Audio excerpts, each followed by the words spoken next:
Hey everybody, this is Mike with the One Stop Co-op Shop, and I'm starting what I hope will be a ongoing series today. I'm going to be looking at each of the campaigns, each of the cycles for my favorite game of all time, Arkham Horror LCG, Arkham Horror the card game. This time I'll be looking at the campaign that just got a new release in the new format with the Investigator box and the Campaign box, the Forgotten Age. And I purchased all of this myself back when it was single packs, but Fantasy Flight did send us a set of each of the new boxes, and we're doing a giveaway. So please pause the video, go into the link in the video description, and enter your information if you'd like to be eligible to win. And a quick note before we jump in, I'm not going to spoil any specific scenario like story beats or anything, but I will be talking about the scenarios in general, mechanically, and also about kind of the general theme and like narrative of the campaign.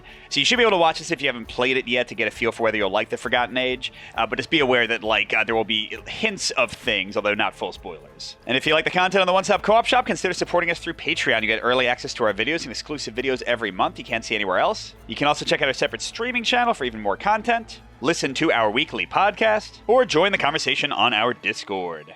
So the first section of each of these videos, at least in how I'm planning to do them, is going to be focused on the player cards. And I'll be honest that I'm not a big a deck construction person.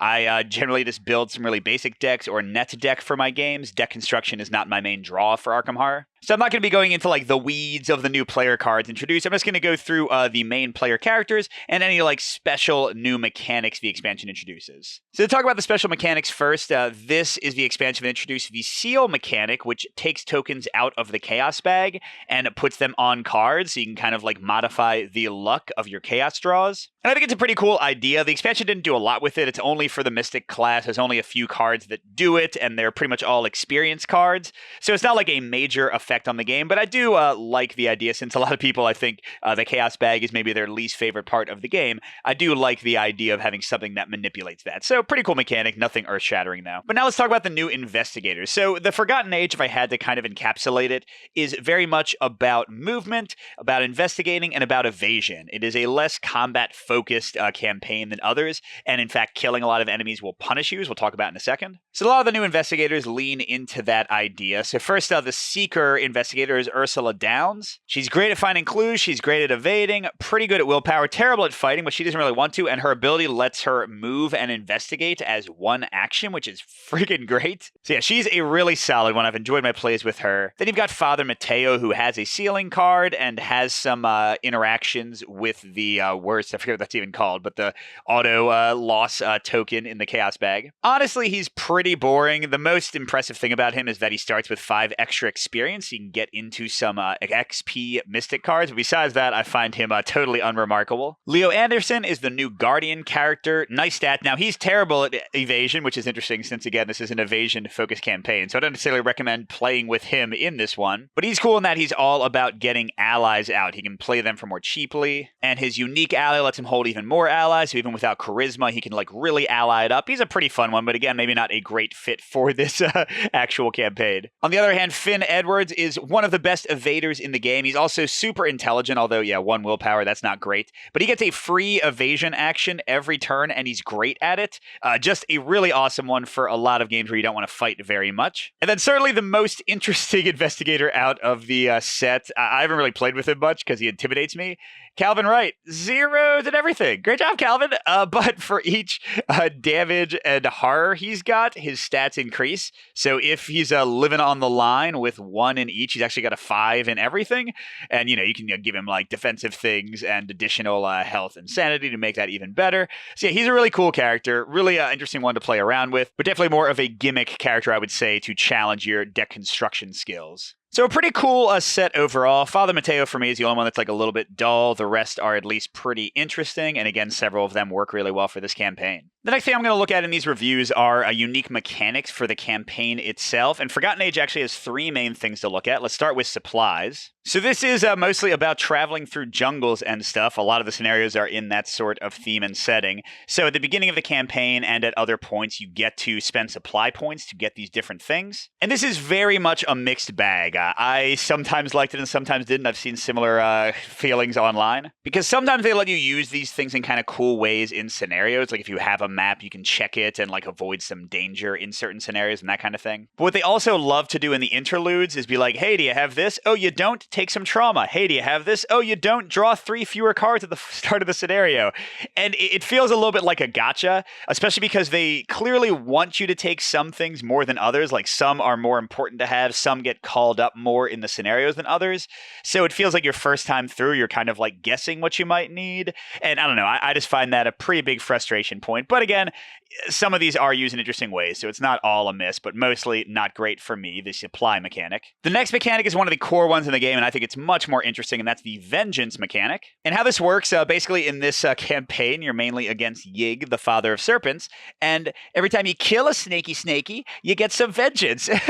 And the vengeance not only goes into the victory display and has an effect on cards during the scenario, but it also builds up in this Yig's fury track that can have like far-reaching implications later on in the campaign. So this is where that whole evading instead of fighting thing comes through. Now, don't get me wrong, you can just blast every snake you see, but it's going to make things tougher, especially when you get some of these Yig creatures like the Brood of Yig here, the Serpent from Yoth, who get actively boosted by the vengeance points you've accrued. So I think this is a cool mechanic. It does change up the feel of the game greatly because it emphasizes evasion more than any other campaign I've played. Now, that might be a plus or a minus because I know a lot of people like to kill monsters instead of evading them. It's certainly nicer to have them not be around. You can make that choice, but it is a choice. It will cost you. And yeah, I think this whole vengeance mechanic is very unique in the campaigns and also a cool kind of cost-reward choice to make. And the last mechanic, the main one in the campaign, almost every scenario is like fully invested in this mechanic, is the Explore one. Now, how this works basically is you'll have some cards in this exploration deck, its own separate thing. And when you explore from a location, you'll flip cards until you get a location that connects to your current one. And that's how you'll bring more locations into play. So often these scenarios will start with like only a single location. You're kind of like building out the map as you go, which is super cool thematically and mechanically. Definitely like a very different feel than other campaigns. Now, the negative side of this, though, is that it can be super frustrating and punishing because pretty much all the scenarios put in a ton of these treachery cards in here.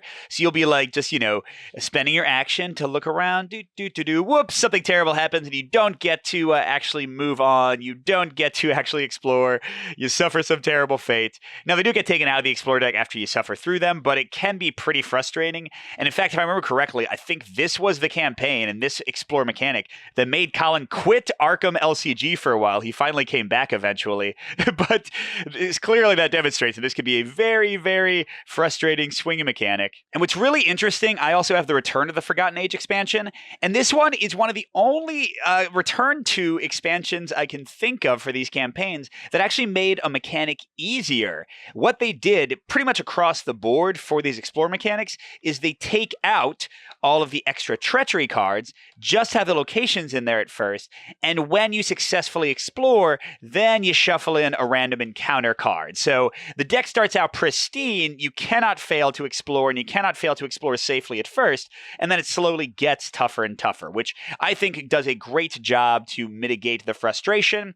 And the nice thing is you can just, like I just said the rule, that was it, just take out all the treachery cards, they say, and just have the locations at first. You can implement that without buying the Return to expansion. Like, it's a very easily back portable thing to make the Explore mechanic a little bit gentler. Because again, it's an awesome thematic and mechanical choice to build out the map as you go. They do lots of cool things with it, but it is a little frustratingly swingy and difficult in what's already a difficult campaign. So definitely recommend porting back the Return to the Forgotten Age rules to not start with treacheries in the deck and add encounter cards as you go if you want to make that Explore mechanic work a little bit better, because it's a bit of a mixed bag if you just play through it from the base game. So yeah, a bit of a mixed bag. Supplies, I don't really like. Explore, I think you need to use the Return to rules and not make it frustrating. Vengeance, super cool, but definitely a unique campaign that tried out some very different things with, I guess you could say, mixed results. All right, next I'm going to briefly talk about the narrative in the campaign. And this will be, again, very spoiler-free. I'm just going to kind of talk in general. I found the story for this one pretty cool. In terms of branching, there's not a ton. Basically, you kind of can go with different factions or sort of blaze your own path. And doing that gives you some differences in like who your allies and enemies are and stuff. But it's pretty basic. There's really not much branching here until like the very end. So this is not one where like if you replay play it, you're going to see vastly different things, except for, again, those like slight faction differences. But this one deals with time travel, with exploration, with like whether we should mess with things or not. And for people who like sort of time travel stories or like the kind of, Lovecraftian idea of like not delving too deep into the unknown, I think it's a nice narrative. I think the ending, depending on which ending you get, is one of the most like satisfying and interesting and unique of any of the campaigns. So narratively, I really enjoy this one. I think it's got some cool stuff going on. But again, the branching is kind of limited. And for the last part of the video, I'm going to go through scenario by scenario, but I'm just going to talk in vague terms and about mechanics. I guess there could be considered like very, very minor spoilers here. All I'm going to show is the little like divider card for each scenario. So you will see the title of the scenario. I will use that, which again could be like a slight spoiler. But besides that, I think hopefully this should be pretty non-spoilery and safe for people. So scenario 1, the Untamed Wilds. This is very much just an introduction to the exploration mechanic. It's very straightforward. There's a nice choice in the middle that sends you down some different paths and changes how like the rest of the scenario feels. But yeah, this is just like kind of a showing off the explore mechanic. Works totally fine. Nothing too impressive or special about it, but certainly fun. The second scenario, the Doom of Esley. This one is very tough. Like they made it super tough on purpose. It is all about moving and evading and getting through quickly. I think it could be so tough that it'll be frustrating for people. They even built in mechanic where you can like fail it and try it again and fail it and try it again, or just give up on it, which again plays into like the desperation and toughness of this campaign, but I think it's going to rub some people the wrong way. So I think this one is fun. It's incredibly challenging, but the fact that they kind of like want you to play it sometimes or even like just totally run away from it is, interesting, but might not be the most fun for people. Okay, next is Threads of Fate. This is an awesome one. It's a very different setting than the rest of these scenarios in this pack. It's got like bunches of mini quests, and you have to kind of decide which ones you focus on, and you have some branching, like some cool stuff that happens based on which ones you go down. So I really like this one. It's very tough deciding like where you want to focus your attention. It's very challenging to complete all the side quests at once. I think this is a really cool one. The fourth scenario, The Boundary Beyond, is also really neat. It's got the same explore mechanic, but in a totally different way, where you're like sort of, not to spoil anything, but you're like kind of replacing locations instead of finding new locations. I think thematically it's really cool. There's nothing too special about it besides like that core mechanic, but it does feel very fresh after you've already explored through the other scenarios so far. Now, Heart of the Elders, this one's a little bit of a miss. So this is a two-parter, and the first part is literally a boring, pretty much nothing special about it scenario that they expect you to play over and over again until you accrue enough stuff to advance to the second part of the scenario. And you might skip it entirely. And, you can kind of tell the fact that you can skip it entirely probably means that it's not that impressive and not that amazing and not that necessary. The second part is okay, but it feels like other scenarios you've already played before, and it feels like other scenarios are going to come later, but those scenarios are a better version of it. So this feels like a miss. I remember when I bought this pack by itself, when it was a pack-by-pack release, I was like, this sucks. Like, this is what a disappointment that this is all I get for the fifth scenario. So yeah, I think this is definitely the weakest in the entire campaign. It's still not terrible, but it's just like, it's a weird choice. But man, that's totally made up for in the sixth scenario, the City of Archives. Whoa, man, this one is crazy. Again, I'm not going to spoil anything, but this is so different than anything else in this campaign. This is so different than any other scenario I've played in the entire game. There's stuff going on, and it is going to challenge your characters and their capabilities. It's one where like you're not fighting right away and things aren't dangerous right away, but it picks up.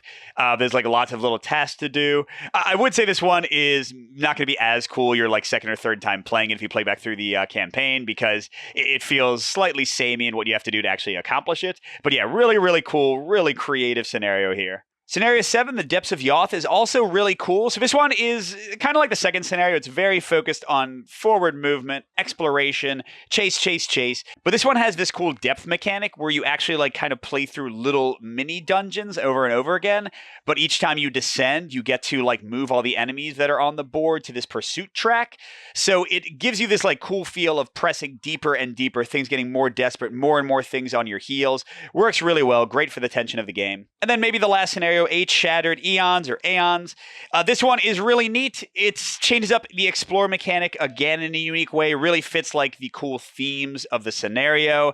Doesn't necessarily bring a ton of new stuff beyond that, but the places it explores or that you get to explore are really like just thematically engaging. It's very challenging. There's a lot of tension here, and this is where like the branching kind of reaches its zenith, and you can kind of go to very different ways and different conclusions. So yeah, I think this one is a pretty solid finish, and you know the campaigns don't always have great finishes in my experience for Arkham Horror. This one I think worked really well. All right, so there you go. That was a quick tour through the Forgotten Age campaign guide. Let me know if you liked this or not. Should I do the rest over time or not? Let me know in the comments. And don't forget to enter the contest if you're in the contiguous United States for your chance to win both the new campaign pack and the new investigator pack. Good gaming, everyone, and I'll see you at the next stop.